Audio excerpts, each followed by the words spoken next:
오늘 말씀 같이 볼까요? 오늘 말씀은 시편 119편 100절에서 105절인데요. 그 설교 노트에 1번에 나와 있습니다. 제목 한번 읽을까요? 시작. 안 하는 사람이 혹시 있나? 한 번 더 합시다. 시작. 성경을 통해 하나님의 아름다우심을 경험하라. 말씀을 좀 읽기 전에 이 자크 엘리올이라는 사람, 프랑스에 있는 그 목회자이며 신학자 같은 거의 사상가죠. 프랑스 사상가입니다. 자크 엘리올이 쓴 책 중에 이게 제목이 잘 보이지 않는 것 같은데 이 뒤틀려진 기독교라는 책이 있어요. 이게 좀 굉장히 그 엘리올 책 중에는 좀 유명한 책이죠. 뒤틀려진 기독교에서 자크 엘리올이 그렇게 얘기합니다. 기독교와 마르크스 사상이 굉장히 많이 닮아 있다는 거죠. 마르크스 사상의 핵심이 뭐냐면 행동하는 거죠. 행동해서 혁명, 세상을 바꾸는 거죠. 세상을 바꾸지 않으면 마르크스 사상이 아무 의미가 없듯이 기독교의 사상도 순종, 그 삶으로 드러나는 것이 강점이 있지, 기독교는 철학적 종교가 아니니까, 사색의 종교가 아니라 기독교는 행동의 종교죠. 그래서 삶을 변화시키고 세상을 변화시켜가는 하나님의 말씀을 순종하는 그것이 기독교의 핵심인데, 마르크스 사상도 그렇고 사람들이 공부만 하고 삶을 변화시키는 행동이 없고 오늘날의 기독교도 행동이 없다. 그래서 뒤틀려졌다는 거죠. 기독교의 본질은 순종인데 이 순종이 없는 기독교가 오늘날의 기독교다. 그렇게 이제 기독교에 대해서 기독교의 약점에 대해서 좀 명확하게 기록한 책입니다. 그러니까 오늘날에도 이렇게 여러 가지 사건 사고들, 제가 제자 훈련하면서 재밌는 얘기 들었는데 뭐 큰 사건, 뭐 그 정은이 사건부터 시작해서 여러 가지 큰 사건들이 있을 때 이제 그 기독교인들이 이제 그 일에 연루돼 있을 때, 예전에 삼풍백화점 무너졌을 때도 뭐 사장님이 교회 집사님이라는 얘기도 있고 막 그랬는데, 그러면 교회가 이제 지탄을 많이 받았는데 요즘은 그렇게 교회가 지탄을 많이 안 받는데요. 왜냐하면 원래 그런 줄 안다, 사람들이.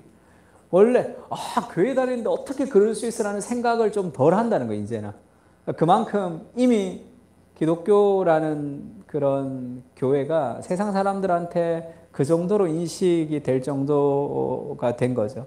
그러니까 왜 우리가 하나님 말씀을 읽고 예배를 드리고 살아가는데 우리의 삶이 변화되지 않는 수준으로 머물러 있는가 하면 그것은 우리 안에 있는 가장 중요한 것들이 바뀌지 않기 때문이겠죠. 이 로버트 기요사키라는 그 일본계 미국인이죠. 하와이에서 태어난 사람이 쓴 책 중에 부자 아빠 가난한 아빠라는 아주 유명한 책이 있었습니다. 이게 20년 전에 나왔는데 20주년 특별 기념판이 몇 년 전에 나왔으니까 이거 제가 그 20대 때 굉장히 유행했어요. 그러니까 이 사람이 이제 자기 아버지는 공무원인가 그랬어요. 학자였어. 아주 이렇게 검소한 학자였어. 청렴결백한. 그래서 돈을 그렇게 중요하게 생각하지 않는 사람이었어요. 그러니까 가난하게 살았대, 자기 아버지는. 자기 친구 아버지는 부자였단 말이에요. 근데 공부도 안 하고 배우지도 못했는데, 그러니까 우리 친구 아버지는 왜 그렇게 부자가 되고 우리 아버지는 그렇게 열심히 배웠는데 왜 가난했을까 하면서 부자 아빠, 가난한 아빠를 좀 비교해서 이렇게 만든 책입니다. 많이 전 세계적으로도 50몇 개국에 그렇게 번역될 만큼 유명한 책이 됐죠. 이 부자 아빠와 가난한 아빠를 나누는 기준이 뭐냐? 이 사람은 눈이라 그래, 눈. 그러니까 부자 아빠처럼 행동한다고 부자가 되는 게 아니라, 부자 아빠는 돈이 들어오고 세상을 바라보면 이걸 통해서 어떻게 또 돈을 굴려서 돈을 만들어야 되겠다라는 것이 보이는 거죠. 그러면 그 돈을 추구하는 거라. 자기 아버지 가난한 아빠는 그게 보이지 않는 거죠. 돈 있으면 책 사자, 뭐 하자, 이제 그렇게. 그러니까 그것이 이제 부자 아빠, 가난한 아빠를 나누는 기준이다, 이렇게 얘기했습니다. 그래서 뭐 이 책을 제가 뭐 긍정하는 것은 아니에요. 뭐 부자가 돼야 된다고 얘기하는 것도 아니고. 근데 그 차이가 눈이라는 것은, 그것은 굉장한 인사이트가 있는 거죠. 우리가 성경을 보고 하나님의 말씀을 읽고 그렇게 살아가지만 결국 우리의 삶이 완전히 변화되려고 하면 그 성경 속에 나오는 그 참된 진리에 대해서 우리가 정말로 경험하고 그것이 바뀔 때, 우리 눈이 바뀔 때, 우리 마음에 뭔가가 변화될 때 우리가 정말 참된 뒤틀려지지 않는 기독교를 살아갈 수 있겠죠. 그래서 우리가 열심히 살자, 순종하자, 말씀 앞에 순종합시다 보다 먼저 선행돼야 되는 것이 우리 눈이 바뀌어야 되는데, 오늘 설교 제목처럼 성경을 통해서 하나님의 아름다우심을 경험할 필요가 있습니다.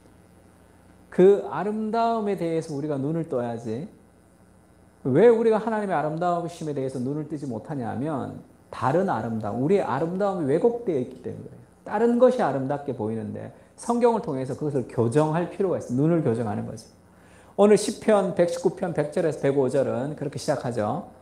주의 법도들을 지킴으로 나의 명철함이 노임보다 나으니이다. 하나님 말씀을 읽으면서 우리가 다른 사람의 경험보다 더 낫다는 거죠. 내가 주의 말씀을 지키려고 발을 금하여 모든 악한 길로 가지 아니하였사오며 주께서 나를 가르치셨으므로 내가 주의 규례들에서 떠나지 아니하였나이다.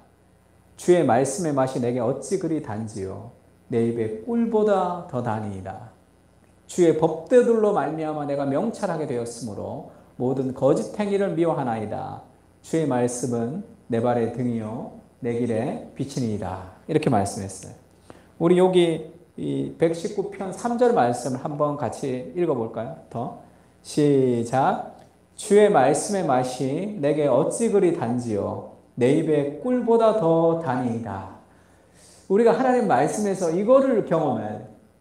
하나님의 아름다움, 하나님의 말씀의 맛이, 다윗은 내 입에 꿀보다 더 달다 이렇게 얘기했어요. 이 하나님의 아름다우심, 그 하나님의 이 맛을 우리가 깊이 누릴 때 우리의 삶에 무언가가 바뀌는 거죠. 우리의 원함, 우리의 눈이 바뀐다. 우리가 추구하는 아름다움이 바뀐단 말이에요. 지금 내가 그 컴퓨터에서 한번 찾았는데 주의 말씀이 맛이 내게 어찌 그리 단지요 내 입에 꿀보다 더 다니이다를 이 사람은 사진을 뭐로 갖다 놨어요.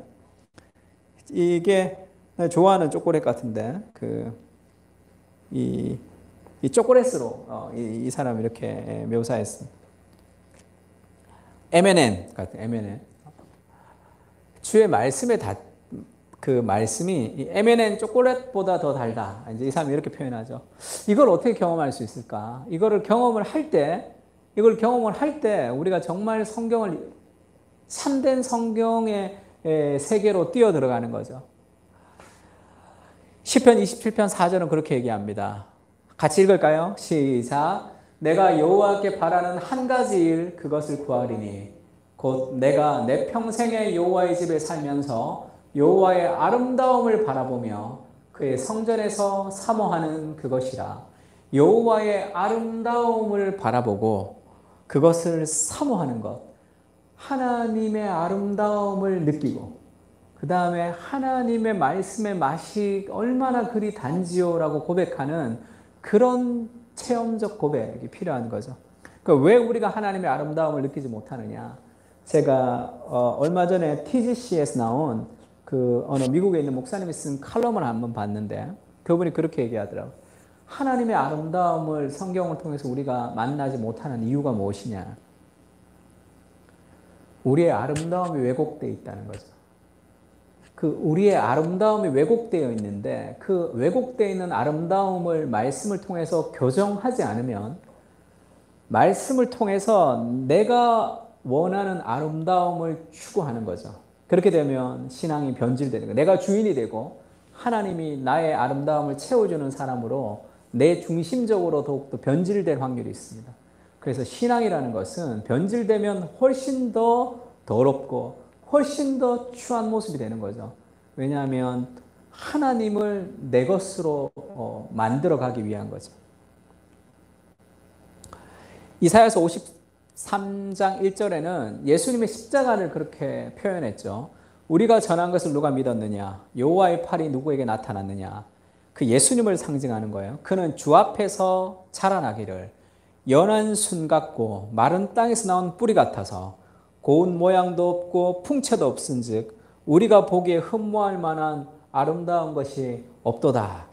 예수님이 십자가로 예수님이 우리 죄를 지고 가시는 그 예수 그리스도의 모습이 연한 순 같고 마른 땅에서 나온 뿌리 같아서 아주 말라 비틀어지고 고운 모양도 없고 풍채도 없은즉 우리가 보기에 흠모할 만한 아름다운 것이 없다 이렇게 얘기했어요. 그 사람의 눈에는 그리스도의 십자가를 통해서 내 죄를 대신 지시는 그 거룩하신 하나님의 아들이 이 땅에 오셔서 내 죄를 대신 지시는 그 일들이 아름답게 느껴지지 않는 거죠. 왜냐하면 눈이 가려져 있으니까. 그 의미를 모르는 거죠. 그 그리스도 십자가가 어떤 것인지에 대해서 그것을 모르니까 그 왜곡된 아름다움을 가지고 있기 때문에 그것이 하나도 아름답지 않게 보여지는 거죠. 하나님의 아름다움을 추구하라 얘기하지만 우리가 왜곡되어 있기 때문에 우리가 그 그리스도께서 정말로 그 아름다우신 그 예수 그리스도가 우리를 위해 십자가를 지는 그 장면도 사람들의 눈에는 아름다운 것이 없다 이렇게 얘기합니다. 하나님 안에는 진리, 하나님의 말씀이 진리죠. 하나님 안에는 진리, 그 다음에 하나님은 선이죠. 선. 그리고 하나님은 미라고. 그러니까 하나님 안에 진선미가 함께 연합되어 있죠. 진리, 그리고 도덕적인 선. 선은 하나님이 기준이잖아요. 아름다움도 하나님 안에 아름다움이 있는 거예요.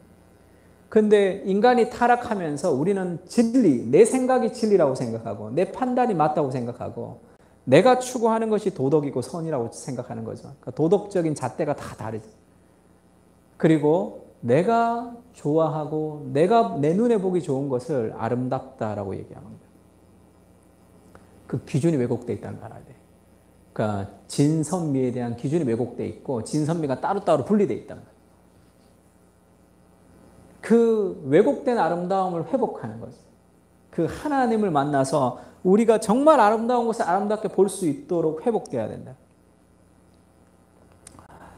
이게 마른 땅에서 나온 뿌리라고 누가 이렇게 사진을 올렸는데 이렇게 우리가 보기에는 아름답지 않은 거죠. 그러니까 그것을 알게 될 때 그 풍성함을 누릴 수 있습니다. 클래식 음악 같은 것도 그것을 좋아하는 사람들은 그 화음과 그 하나하나에 대해서 다 느끼지만 그걸 좋아하지 않는 사람들은 음악회 가서 잠만 자잖아. 그거와 비슷한 거죠. 칸트가 쓴 유명한 책 중에 이성의 한계 안에서의 종교라는 책이 있습니다. 이것이 칸트의 어떤 사상을 하나로 보여주는 거죠. 이 종교라는 것은 초월의 문제죠. 종교는 초월의 세계를 알려준단 말이야. 근데 인간이라는 것은 이 땅의 세상 속에 살기 때문에 이성의 한계 안에 종교를 가둬야 되는 거죠. 왜냐하면 초월의 세상, 우리가 알 수 없는 세상이기 때문에 그건 우리가 모른다는 거예요. 그래서 우리가 인식하는 대상만 알지 그 사물 자체가 무엇인지에 대해서는 인간이 알 수 없다. 이것이 이제 칸트의 생각이죠. 그래서 인간의 이성의 한계 안에 종교를 가둡니다. 그래서 내 생각에 잘 마음에 들지 않는 것들, 내 생각대로 잘 되지 않는 것들은 다 잘라내는 거죠. 그래서 C.S. 루이스나 돌킨 같은 사람들이 이제 기독교인이 되면서, 돌킨도 그렇고 C.S. 루이스가 이 기독교인이 되면서 성경적인 그런 이론을 가지고 성경을 사람들에게 일반의 언어로 표출할 때 표출했던 게 뭐냐면 동화 중에도 뭐예요? C.S. 루이스의 나니아 연대기, 돌킨은 반지의 제왕. 그게 뭐예요? 판타지 소설이죠. 판타지. 왜 C.S. 루이스와 돌킨이 성경을 사람들에게, 성경적인 진리를 사람들에게 알리는데 판타지 소설같이 그것을 썼을지를 생각해 봐야 돼. 그것은 성경을 읽게 되면 성경은 우리를 초월의 세계로 우리를 인도한단 말이에요. 근데 세상은 이성의 한계 아래 종교를 가두기 때문에 우리의 사고가 조작된다. 영원을 생각하도록 지음받은 인간을 이 마귀와 세상이 우리의 사고를 점점 좁히는 거죠. 그러니까 조작된 사고 안에서 우리가 지금 묶여서 살아가고 있는 거예요. 세뇌를 당하고 있는 거죠. 근데 정말 하나님의 말씀, 거룩하신 하나님을 만나면 그것이 열리는 거죠. 거룩한 상상의 세계, 그 거룩한 상상으로 그것이 화려하게 나가는 거죠. 그래서 이성의 한계 안에 종교를 자꾸 가두는 시대 속에 우리가 그렇게 살아간다. 하나님의 말씀을 통해 우리가 거룩한 상상을 회복해야 된대. 추월을 회복해야 되는 거죠. 이 땅에 살지만 이 세상의 무엇으로 한정되지 않는, 이 땅에 살지만 성경을 통해서 온 우주와 세상을 통치하시는 하나님의 세계가 탁 펼쳐져야 된다고. 이 상상이, 이 이성이 열려야 된단 말이에요. 우리는 지금 조작당해서 그것에 좀 갇혀 있는 거죠. 그래서 이 답답함을 니콜라스 월트스코프가 종교의 한계 내에서의 이성이라고 이 칸트의 제목을 좀 변형해서 이렇게 쓴 책이 있습니다. 절판됐어요. 지금 나오지가 않는데, 종교의 한계 내에서 이성이라는 것의 위치가 이성의 한계 안에 종교를 가두어 두는 거죠. 하나님을 가두어 두기 때문에 하나님은 거기 갇히는 분이 아니란 말이에요. 그걸 다 잘라낼 수밖에 없는 거죠. 그래서 이성의 한계 안에 살아가는 사람들은 현실의 문제에 아둥바둥하면서 오늘의 삶의 문제에 고통하며 살아가는 이 조작된 이렇게 쭈그러든 그런 상상력을 가지고, 왜곡된 상상력을 가지고 살아갈 수밖에 없어요. 그래서 왜곡된 아름다움을 추구할 수밖에 없단 말이에요. 그런데 이성이라는 것은 종교의 한계 안에, 하나님의 말씀의 한계 안에 우리의 삶에 이성이 있는 거죠. 그때 우리 이성은 자유롭습니다. 너희가 진리를 알게 될 것인데 그 진리가 너희를 자유하게 할 것이다. 예수님 그렇게 얘기했죠. 그 참된 자유 안에 하나님의 말씀 우리를 풀어준단 말이에요. 그래서 이성의 한계 아래 갇혀있는 우리가 그것을 좀 회복해야 될 필요가 있습니다. 성경의 창세기 1장 1절, 성경을 탁 펼치면 첫 단어가 뭐예요? 베레시트, 태초에 이렇게 나온단 말이에요. 성경은 탁 펼치자마자 첫 단어부터 우리를 시간과 공간의 세계를 넘어선 영혼의 세계로 우리 인도하죠. 그 천지가 창조되기도 전 그 영원한 그 태초로 우리를 인도한다고. 그래서 마음을 가지고 성경을 탁 펼치면 성경은 이 세상, 이 좁은 이 우리 집 그 방 안에서 내가 성경을 펼치지만 그것이 이 삶의 한계를 넘어서 영혼의 세계를 열어주면서 시작하잖아. 그 성경 안에 있는 그 풍성한 그 하나님의 세계 안에서 막 그 거룩한 상상력을 가지고 그렇게 마음껏 휘젓고 살아가야 되는 그 자유를 성경이 우리에게 준단 말이야. 그 왜곡된 이성의 한계 안에 그래 갇혀서 살아가고 있는 거죠.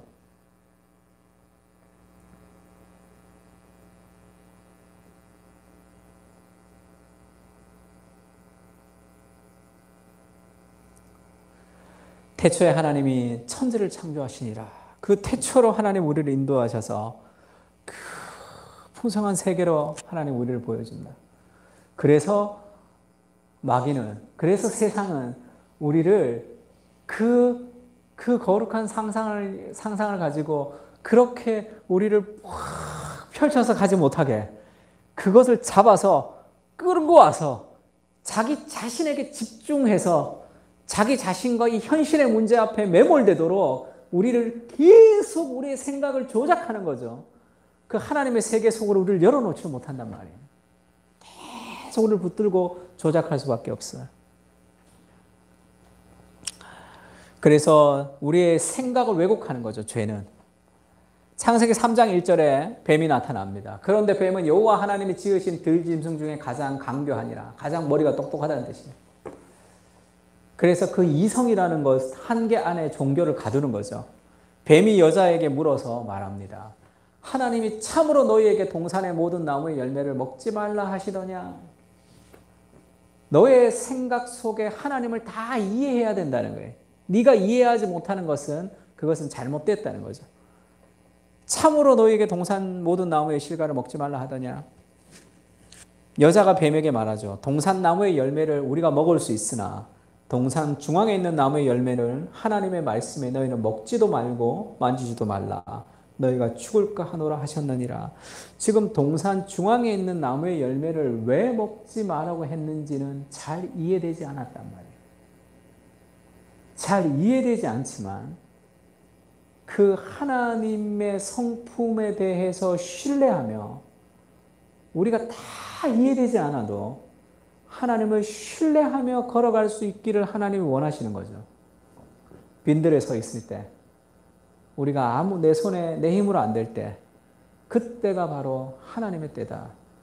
그 하나님을 신뢰하고 주님이 일하신다는 것을 신뢰하게, 그것이 믿음이죠. 근데 내가 다 이해해야 되는 거야.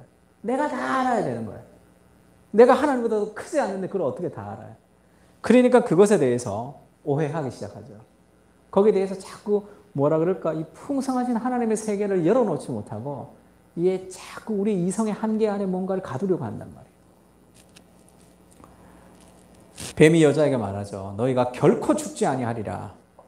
너희가 그것을 먹는 날에는 너희 눈이 밝아져 하나님과 같이 되어 선악을 알 줄을 하나님이 아심이니라. 그래서 하나님이 나를 위하지 않는 분인 것처럼 너를 위하는 것은 너야. 네가 네 힘으로 네가 독립적으로 살아야 돼. 그렇게 얘기하죠. 여자가 그 나무를 본즉 먹음직도 하고 보암직도 하고 지혜롭게 할 만큼 탐스럽기로 한 나무인지라. 그의 아름다움이 왜곡된 거죠. 그의 욕망이 왜곡되어 있단 말이에요. 이것을 바꾸지 못하고 이것을 변화시키지 못하면 우리의 욕망을 채워주는 하나님, 우리의 욕망을 채워주는 성경 읽기, 우리의 욕망을 채워주는 종교가 된단 말이에요. 자기에게 있는 남편에게도 주면 그도 먹죠. 왜냐하면 자기 혼자 그러면 안 되니까. 많은 사람들이 다 그렇게 살아야지 내가 편안한 거죠. 그래서 우리가 많은 사람들이 살아가는 삶의 방식을 따라 살아가는 거죠. 문화 내러티브라고 그러죠. 세상의 방식을 따라 살아갑니다. 성경을 통해서 우리의 상상력이 열리는 그런 세계로 살아가지 않고 성경보다 더 중요한 많은 것들이 우리 속에, 우리 머리에 집어넣으면서 이성의 한계 안에 종교를 두고 적당한 위로를 받으면서 신앙생활을 하는 그런 경우가 많습니다. 이에 그들의 눈이 밝아져 자기들이 벗은 줄을 알고 무화과 나무 잎을 엮어 치마로 삼았더라. 그러면 더 하나님의 말씀으로부터 멀어지죠. 왜냐하면 이 부끄러운 자기의 모습이 있으니까. 더 열심히 공부해야 되고, 더 열심히 노력해야 되고, 더 열심히 세상을 살아야 되고, 더 열심히 직장생활 해야 되고, 승진해야 되고, 더 열심히 아기를 키워야 되고, 내가 뭘 해야 되고. 그래서 하나님으로부터 가지 못하는, 그게 우리의 사고가 조작되는 거죠. 우리의 생각이 조작되는 거란 말이에요.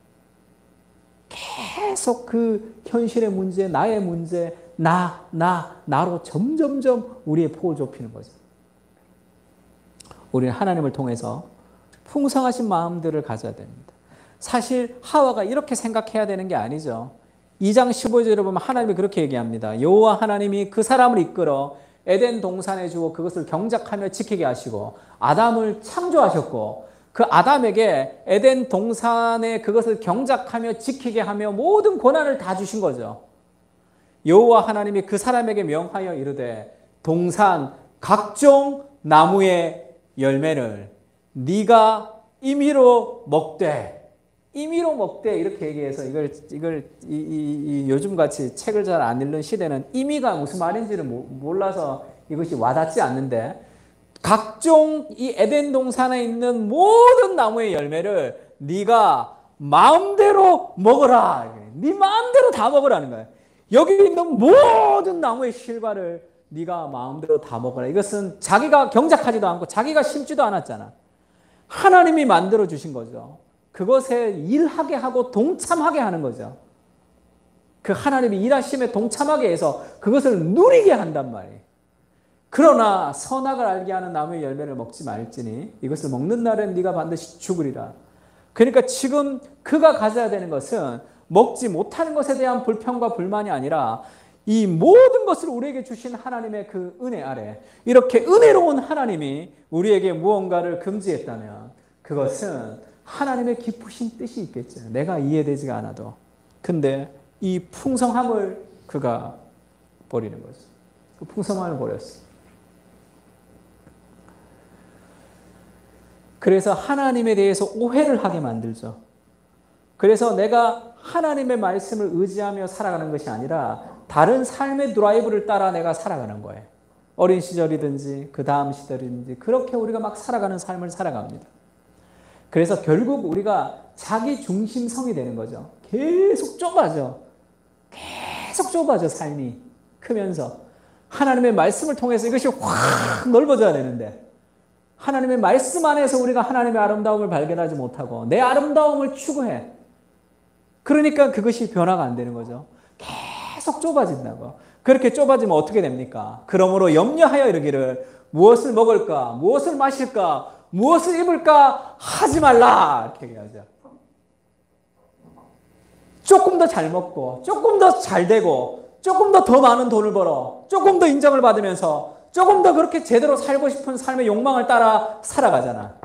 그래서 하나님의 말씀이 주는 참된 자유를 누리지 못하고 점점 좁아지는 삶의 불안과 두려움이 우리의 삶의 드라이버가 되어서 그렇게 우리가 막 밀려가는 그렇게 뭐라 그럴까요? 왜곡되고 조작된 그런 생각 속에서 살아가는 거죠. 요즘 피터슨이 다윗 현실에 뿌리박은 영성을 쓰면서 그 다윗이 골리앗과 싸울 때 그 골리앗이 너무 무섭잖아. 다 벌벌벌 떨고 있는데 다윗이 가서 싸우죠. 믿음으로 가서 싸우잖아. 그때 그 믿음을 뭐라고 표현했는지 아십니까? 제목을. 그걸 상상력이라고 해요. 상상력. 왜냐하면 보이지 않는 것을 보는, 그래서 믿음은 상상력인데 그 거룩한 상상력이라는 것은 없는 것을 상상하는 게 아니죠. 지금 현실에 보이는 것만 생각하는 사람들이지만 다윗은 보이지 않는 것이 더 실제적인 현실이라는 것을 깨닫는 거죠. 그것이 믿음이며 상상력. 골리앗 앞에 서서 너무 두려운데 그거는 현장, 이 보이는 세상에 그의 상상력이 굳어버린 거죠. 세상이 주는 사고에게 왜곡이 돼버려서 그것만 보인단 말이야. 그러니까 벌벌벌 떨면서 아무것도 하지 못하고 살아가지만 다윗은 그 골리앗이 있는 그 세상 속에 있지만 거룩한 상상력을 통해서 보이지 않는 현실을 보는 거죠. 하나님이 지금도 함께하고 있음을 보기 때문에 그가 물맷돌 5을 가지고 가서 거기서 승리하며 살아간단 말이야. 뭐가 달라요? 다윗보다 싸움을 더 잘하는 사람도 많았습니다. 다윗보다 더 똑똑한 사람도 많았어요. 그러나 그들은 골리앗 앞에 다 세상이라는 거대한 골리앗 앞에 다 쭈그러져서 생각이 왜곡이 되어서 벌벌 떨면서 어떻게 하면 내가 이 세상에 무엇을 먹을까 마실까 고민하며 살아가며 하나님의 말씀 앞에 나가지 못하고 자기 인생에 좁아져서 살아가는 그 삶의 한계 안에 두려워 살고 있는 그것이 오늘날 우리의 현실 아닙니까? 거룩한 상상을 통해서 정말로 보이지 않는 것이 현실인 거죠. 지금 이 땅에 보이는 것이 다가 아니라 이성의 한계 안에 종교가 갇혀서 살아가는 것이 아니라 이 보이는 세상 속에 통치하시는 하나님을 볼 수 있을 때 우리가 다른 삶의 방식을 따라 살아가는 거죠. 무엇을 먹을까 마실까 염려하지 말라. 이는 다 이방인들이 구하는 것이라. 너희 하늘 아버지께서는 이 모든 것이 너희에게 있어야 할 줄을 아시느니라. 그런즉 너희는 먼저 그의 나라와 그의 의를 구하라. 그래야만 이 모든 것을 너희에게 더하시리라. 하나님의 말씀 안에 그 하나님의 세계가 펼쳐진단 말이에요. 그 속에 하나님 우리를 초대하는 거죠. 그래서 그의 나라와 그의 의를 위해서 살아가는 우리의 삶의 사명들이 이 땅 가운데 있다는 것을 깨닫는단 말이에요. 그 눈이 바뀌는 거죠. 우리의 결혼 생활, 우리의 가정 생활, 우리의 직장 생활, 우리의 사회 생활이 하나님의 나라를 이루어가는 과정이라는 그 눈이 바뀐단 말이에요. 그렇지 못하면 그것에 매몰이 되어서 그렇게 살아갈 수밖에 없어요. 그래서 우리의 생각이 점점 왜곡되는 거죠. 세상이 주는 메시지에 계속 왜곡되어 있단 말이에요.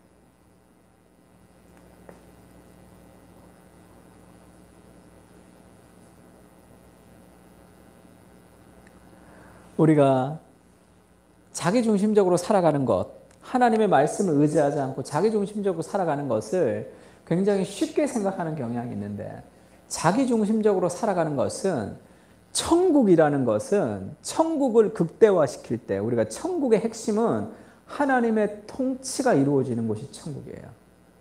그러면 지옥은 자기 마음대로 살아가는 곳이 지옥입니다.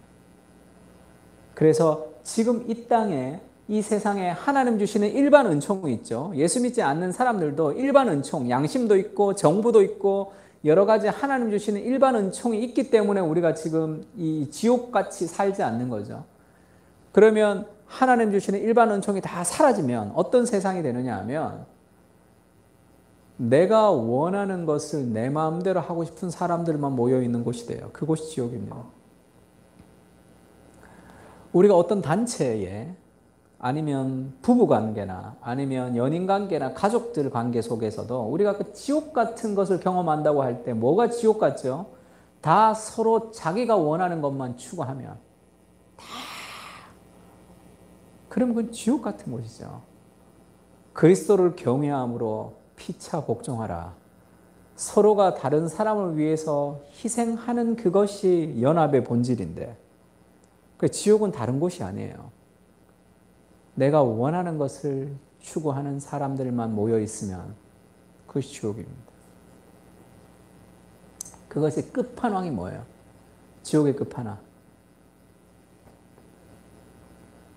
그게 중독 걸리는.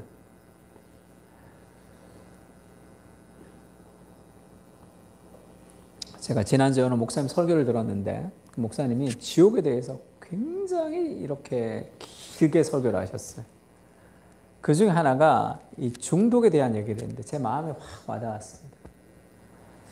지금 어린 아이 같은 알코올 중독자의 자기중심적 사고 이렇게 얘기했죠. 모든 중독의 핵심에는 자기중심적이 있어요. 이 중독인 사람들은 중독에서 벗어나려면 자기보다 더 사랑하는 대상이 있을 필요가 있어요. 그것이 우리를 자유하게 해요. 중독이 우리 지옥을 이 땅에서 경험하는 거죠. 이 알코올 중독자는 자기중심적으로 사고합니다. 그래서 내가 알코올 중독이 되어서 너무 힘든 걸 자기도 알아요. 그리고 자기 가족들도 피해를 본다는 게 압니다. 우리 가족들도 피해를 보고 나도 힘들다는 걸 알죠. 그러면 끊어야지. 근데 왜 안 끊죠? 자기중심적이기 때문에 그렇죠. 그 순간의 쾌락. 내 사랑하는 사람의 고통을 당하는 것보다 그래서 모든 중독은 다 자기중심성이에요. 그것을 벗어날 때 중독에서 회복될 수 있습니다. 그래서 참된 자유는 나보다 더 사랑하는 대상, 그 사람을 위해서 희생하는 것을 기뻐하는 것이 헌신이죠. 그래서 하나님을 사랑하라 할 때 그것은 우리 삶의 가장 큰 기쁨을 가는 거예요. 예수님이 자기의 목숨보다 우리를 더 사랑했기 때문에 그 힘든 십자가를 참으시고 고통을 당하셨잖아요. 그것이 예수님에게는 기쁨이 되시는 거죠. 그것이 참된 자유인의 특징이에요. 그래서 내 뜻대로 내 마음대로 살아가는 삶의 모습, 그것이 우리의 삶의, 그래서 하나님의 말씀의 통치를 받지 않는 것, 그런 내 마음대로 살아가는 내 통치를 받는 거죠. 그것이 지옥 같은 삶이란 말이에요. 그래서 내가 중독을 치면 이것이 어딕션, 중독과 이기주의죠. selfishness. 중독과 자기중심성이에요. 중독은 자기중심성과 관련이 있습니다. 그래서 누가 그림을 이렇게 사진을 올렸는데 미에 다 자기를 찾아요. 자기. 내가 원하는 대로, 내가 원하는 그 내 삶의 원함이 바뀌는, 내가 추구하는 아름다움을 하나님이 도와주시는 거 아니라 나의 아름다움 자체가 왜곡되어 있다는 것을 깊이 깨닫는 거죠. 하나님의 말씀을 통해서. 이것이 변화되는 거예요. 하나님의 말씀을 통해서 그 아름다움 자체가 변화되는 거예요. 어떤 부자가 예수님께 와서 그렇게 묻습니다. 선생님, 내가 무슨 선한 일을 하여야 영생을 얻겠습니까? 예수님이 그렇게 얘기하죠. 어찌하여 선한 일을 내게 묻느냐? 선한 일은 하나님의 한 분뿐이시니라. 이 사람은 선한 일을 해야지만 영생을 얻는 줄 알았어요. 하나님이 이 사람의 개념을 바꿔주죠. 선하다라는 개념을 바꿔줘요. 네가 생각하는 선하다는 게 틀렸다. 그것을 바뀌지 않으면 너는 결국 어떤 행동을 통해서 구원을 얻으려고 한단 말이에요. 그 자체가 잘못됐죠. 선한 이는 오직 하나님 한 분이시니라. 내가 생각했을 때 이게 선하다, 선한 선생님, 이게 악하다라는 네 기준이 아니라 하나님이 선한 게 선이고 하나님이 선하지 않는 것이 선하지 않는 거예요. 내가 선해 보여도 하나님이 아닌 것은 그것은 선이 아닙니다. 그 생각을 바꿔주는 거죠. 그래서 우리가 하나님의 말씀을 읽을 때 우리에게 꼭 필요한 것은 충돌하는 거예요. 내 생각과 하나님 말씀이 잘 이해되지 않는 거. 그때 삶이 변화되는 거예요.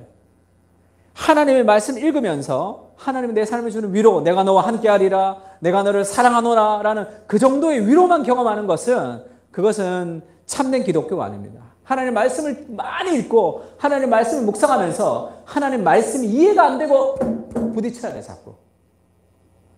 그때 생각이 확장이 되는 거죠. 그때 뭔가 내가 깨트려진다. 그것이 성경을 통해서 하나님의 아름다움을 발견하는 지름길입니다. 생각이 확장되는, 자기가 깨어지는 거죠. 예수님이 탁 부딪힌단 말이에요. 그것이 필요하죠. 그러면서 19절에 그렇게 얘기합니다. 네 부모를 공경하라. 내 이웃을 내 자신같이 사랑하라 하신 것을 지키라. 이렇게 얘기해요.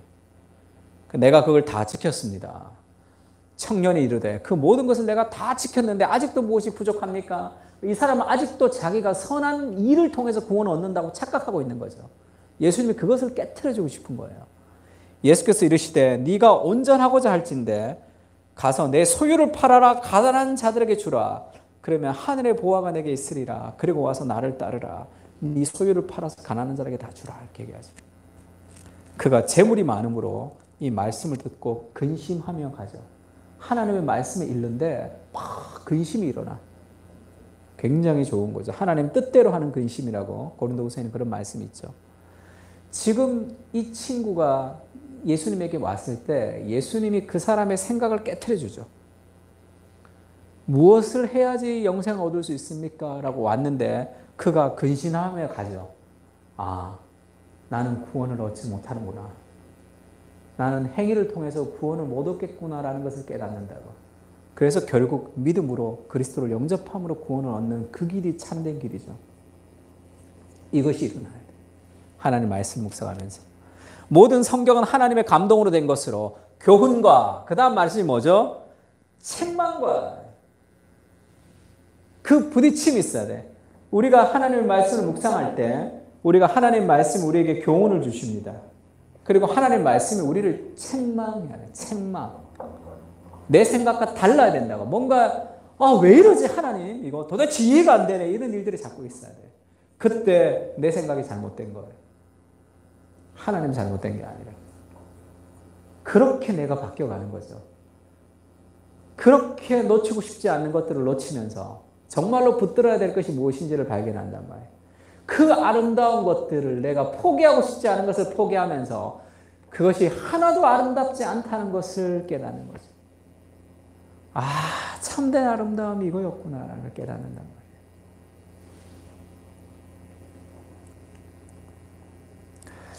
우리가 제자훈련 할 때도 우리가 숙제 중에 하나가 영적 일기가 있어요. 영적 일기.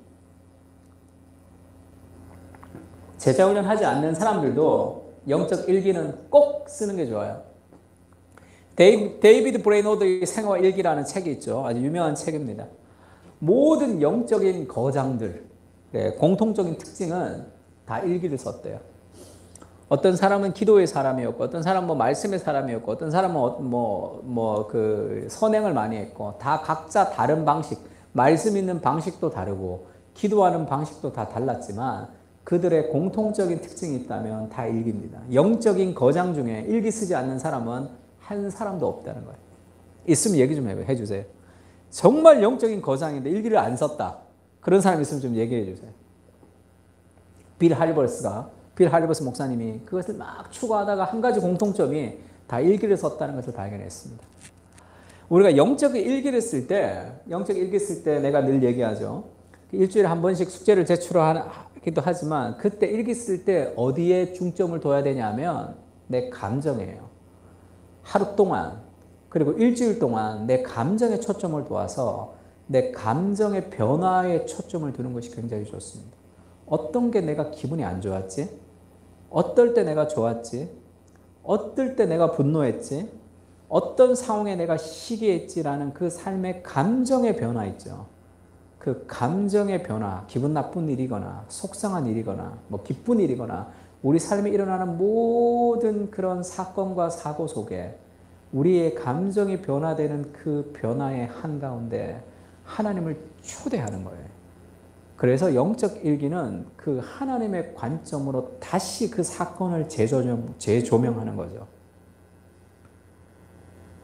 그래서 우리의 일상 속에 하나님이 역사하시는 것을 경험할 수 있고, 그 다음에 우리가 판단하고 살아갔던 내 감정에 하나님의 말씀으로 인해서 변화를 이뤄가는 거예요. 그래서 뭔가 부딪힘이 있을 때, 내 감정에 부딪힘이 있거나 내가 뭔가 좀 어려운 일이 있거나 기쁜 일이 있거나 감정의 변화가 있을 때, 그때 하나님 우리 삶 가운데 그것을 변화시키고 싶어하는 마음에 하나님의 쌓이는 경우가 많아요. 너무 싫은 인간이 직장에서 등장했어. 저 인간은 왜 저럴까? 너무 속상해. 그럼 그 영적 일기를 통해서 깊이 돌아보면 그것을 통해서 하나님이 지금도 일하시고 계시고, 그것을 통해서 결국 시간이 지나면 내 삶의 무언가를 더 거룩한 삶으로 변화시켜가는 과정이라는 것을 깨달아 알 수 있습니다. 근데 그것에 대해서 하나님이 주시는 어떤 사인들을 우리가 발견하지 못하면 그냥 감정적으로 욕하며 끝나는 거예요. 그냥 감정을 풀면서 끝이 난단 말이에요. 요셉을 생각해보세요. 요셉이 이렇게 보디발의 집에 팔려가고 감옥에 가고 참 더럽게 재수 없네 그러면서 그렇게 불평 가운데 살았다고 생각해보래요. 그 속에서 일하시는 하나님을 보지 못하는 거죠. 그래서 뭔가 내 감정의 부딪힘, 내 생각의 부딪힘, 그것을 통해서 그게 하나님의 관점으로 내 감정이 바뀌어가는 과정, 그것이 삶의 변화예요. 그것이 하나님의 말씀을 통해서 우리가 추구해야 돼요. 그래서 하나님의 말씀 안에서 우리가 성경을 보고, 그 다음에 성경을 좀 많이 보면 우리 삶 속에 그것이 자꾸 이 연상이 되고 연결될 때가 있단 말이에요. 그래서 성경을 통해서 우리가 묵상을 하는 거, D형 큐티도 그런 거죠. 우리 성경 통독도 그런 거고. 그 다음에 내 삶을 통해서 성경으로 다시 가지고 오는 거, 그게 이제 일기죠. 영적 일기. 그래서 말씀을 통해서 내 삶에 적용이 있고, 내 삶을 통해서 말씀으로 적용이 있는 하나님의 말씀이 들리는 범위 안에서 우리가 살아갈 때 우리의 삶에 여러 가지 이렇게 부딪히고 저렇게 부딪히고 내 생각에 부딪히고 내 감정이 부딪히는 모든 것을 통해서 하나님이 우리를 교정해 가시는 거죠. 로이 다우섯이라는 그 칼럼니스트가 있어요. 그 뉴욕 타임즈 칼럼니스트가 있는데 그 사람이 나쁜 종교라는 책을 썼습니다. 그 책에서 미국 사회가 이렇게 정치적으로 이상하게 된 것은 교회의 책임이라는 거예요. 교회의 책임. 그런데 미국의 교회가 건강한 교회로 시작됐는데 미국의 교회가 점점 변질되어 갔다. 그래서 지금 미국 사회가 지금 저렇게 됐다는 것을 그 종교적 관점으로 쓴 책인데, 그 사람 중에 그럼 요즘의 기독교는 어떤가 할 때 요즘의 기독교는 내면의 종교다 이렇게 표현했어요. 내면의 종교가 뭐냐면 기도하고 말씀 보고 그 기독교에서 추구하는 모든 것이, 예전에는 번영신학이었어요. 지금 번영신학이 아니라 소확행이에요. 소확행. 내 만족을 위한 내면의 종교가 됐다는 거죠. 그것을 일련의 사건으로 잘 보여주는 것이 이 줄리아 로버츠가 영화로도 만들었죠. 그게 먹고 기도하고 사랑하라라는 책. 이 사람 먹고 기도하고 사랑할 때 이 사람 하나님 앞에 기도하죠. 하나님 앞에 기도하면서 인도 명상가한테 가서 은혜를 받고 그 인도 명상가한테 그 명상하면서 또 하나님 만나고, 하나님이 내면의 음성을 들었는데 그 내면의 음성은 뭐냐면 결국 내 삶의 가장 큰 내가 어떻게 하면 행복하게 살아갈 수 있을까, 그것을 도와주는 하나님이 되는 거죠. 먹고 기도하고 사랑하는 것. 인생 별거 있나? 그것을 추구하는 기독교로 바뀌었다는 거죠. 그렇게 변질되는 기독교. 자기 자신을 위한 기독교죠.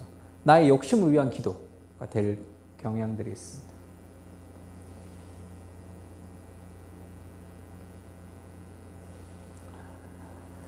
그래서 우리의 생각에 부딪히고 그 삶에서 그것이 부딪혀가는 과정들이 필요하죠. 이것이 개인이 아니라 자기 중심성에서 벗어나는 삶에 있어서 그것이 개인이 아니라 그것이 공동체가 함께 이루어지는 것이죠. 디모데후서는 그렇게 얘기합니다. 네가 원하는 대로 삶을 살아라 그렇게 얘기하지 않고, 네가 원하는 것을 추구해라 그렇게 얘기하지 않고, 너는 그리스도 예수의 좋은 병사로 나와 함께 고난을 받자 이렇게 얘기해. 병사로 복무하는 자는 자기 생활에 얽매이는 자가 하나도 없나니 이는 병사로 모집한 자를 기쁘게 하려 함이라. 나를 기쁘게 하는 삶이 아니라 병사로 모집한 삶을 기쁘게 하는 삶을 살아가자. 그것을 디모데에게 도전하죠. 자기중심성에서 벗어나는. 바울은 그 다음 구절이 뭐죠? 우리가 살아도 주를 위하여 살고 죽어도 주를 위하여 죽나니 그러므로 사나 죽으나 우리가 주의 것이로다. 이것이 하나님의 말씀을 통해서 참된 아름다움이 무엇인지를 발견할 때, 그때 자기를 희생하며 살아가는 그 아름다움을 추구하는 거죠. 예수님처럼 사람들이 보기에는 아름답지 않는 삶이에요. 세상 사람들이 보기에는 아름답지 않은 삶입니다. 연한 순 같고 마른 땅에서 나온 뿌리 같아서 고운 모양도 없고 풍채도 없은즉 우리가 보기에 흠모할 만한 아름다운 것이 없도다. 근데 그것이 참된 아름다움이었다는 것을 성경에서 얘기하는 거죠. 자기를 위해서 살아야지 왜. 우리가 누구든지 자기를 위해서 사는 자가 없고 자기를 위해 죽는 자가 없고 하나님을 위해서 살아가는 그 삶, 하나님의 통치가 이루어지는 삶을 얘기하는 거죠. 그것이 하나님의 말씀을 통해서 이루어지는 우리의 목적이죠. 하나님의 아름다움을 발견할 수 있게 해주십시오. 그 하나님의 통치가 우리 가운데 이루어지도록 하나님 말씀에 순종하는 삶을 살아가는 것이 하나님의 통치죠. 그 순종은 자기중심적인 삶을 통해서는 순종이 이루어지지 않아요. 그 순종을 통해서 내가 유익을 얻겠다는 것은 참된 순종으로 우리가 나아가지 못합니다. 정말로 그 하나님의 아름다움을 발견하고 그 하나님의 아름다움 세계 속에 자기를 던지는 거죠. 요한복음 13장 34절 35절 우리 마지막으로 같이 읽을까요? 새 계명을 시작. 새 계명을 너에게 주노니 서로 사랑하라. 내가 너희를 사랑한 것 같이 너희도 서로 사랑하라. 너희가 서로 사랑하면 이로써 모든 사람이 너희가 내 제자인 줄을 알게 될 것이다. 자기를 위해서 살아가지 않고 너희가 서로를 사랑하라 그렇게 얘기하죠. 너희가 서로를 사랑하면 내가 너희를 사랑한 것처럼 너희가 서로를 사랑하면 너희가 내 제자인 것을 알 것이다. 그러니까 예수님이 자기의 목숨보다 우리를 더 사랑했기 때문에 우리가 더 서로를 사랑할 수 있는 이때 자기중심성에서 벗어나는 거죠. 성경을 통해서 우리는 그 욕망의 변화가 필요한 거죠. 아름다움이 바뀌고 하나님이 아름다우시고 그 아름다움에 대한 생각이 점점 바뀌어가야 돼요. 내 생각이 자꾸 부딪히고 내 감정이 부딪히는 삶과 우리의 생각을 통해 그 생각이 점점 바뀌어가면서 그 하나님의 아름다움을 맛보기 시작할 때 우리가 정말로 나를 위해 사는 것이 아니라 먹고 기도하고 사랑하는 삶이 아니라 다른 사람을 위해서 내가 희생하며 목숨을 버리는 그 삶이 가장 행복하고 기쁜 삶이라는 것을 우리가 알 수 있습니다. 원수를 사랑하라 그렇게 얘기하죠. 하나님이 원수를 사랑하라 이렇게 얘기합니다. 근데 왜 원수를 사랑하라? 그거는 이제 그 쉽지가 않은 일이잖아요. 원수를 사랑하는 것은 원수를 견뎌라, 원수를 참아내라 이렇게 얘기하면 조금 더 낫잖아요.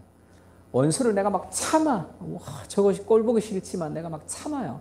원수를 참는 것은 그래도 괜찮지만 원수를 어떻게 사랑할 수 있습니까? 그런 마음이 들 때가 있어요. 근데 그것을 요구하시는 예수님이 우리를 사랑하시죠. 예수님의 눈에 내가 어떨 것 같아요? 예수님의 눈에 여러분은 어떨 것 같습니까? 그 거룩하신 하나님, 그 거룩하신 예수님의 눈에 내가 한 무엇이 그것이 거룩해 보이겠어요? 내가 어떤 행동을 해도 그것이 하나님의 눈에는 양에 차지가 않겠죠. 하나님이 우리를 견디고 참는다고 생각해봐. 얼마나 비참한가. 예수님이 우리가 너무 마음에 안 들어. 하는 걸 보니까 너무 죄도 많고 생각도 더럽고 아주 형편없어요. 그렇지 않겠어요? 우리 하나님의 입장에서 하나님의 수준에서 예수님의 수준에서 우리를 바라보실 때 그래서 예수님이 우리를 견딘다고 생각해 보세요. 너무 꼴보기 싫은데, 너무 냄새 나는데, 예수님이 우리 옆에서 막 참는다고 억지로. 같이 식사하면서, 야, 와라. 너 같이 식사하자가 와서 엄청 참아. 내가 싫은데. 그러면 어떻겠습니까? 우리의 마음이. 얼마나 비참하겠어. 내가 얼마나 초라하겠어. 그 예수님 우리를 사랑하시죠. 자기 목숨보다 더한 사랑으로 이렇게 죄 많고 연약한 나를 사랑하시는 그 끝없는 사랑을 우리를 사랑해 주잖아요. 그래서 우리가 원수를 사랑할 수 있는 동기를 거기서 받을 수 있단 말이에요. 이게 복음이죠. 그 복음의 은혜가 우리를 살아가게 하는 거예요. 그 아름다우신 을 바라보는 거죠.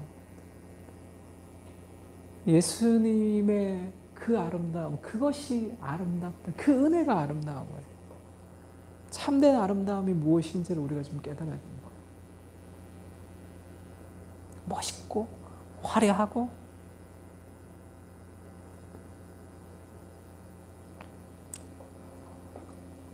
하나님의 말씀 속에서 그 참된 아름다움. 그래서 우리가 처음 읽었듯이 내가 여호와께 바라는 한 가지 일, 그것을 구하리니 곧 내가 내 평생의 여호와의 집에 살면서 여호와의 아름다움을 바라보며 그의 성전에서 사모하는 그것이니라.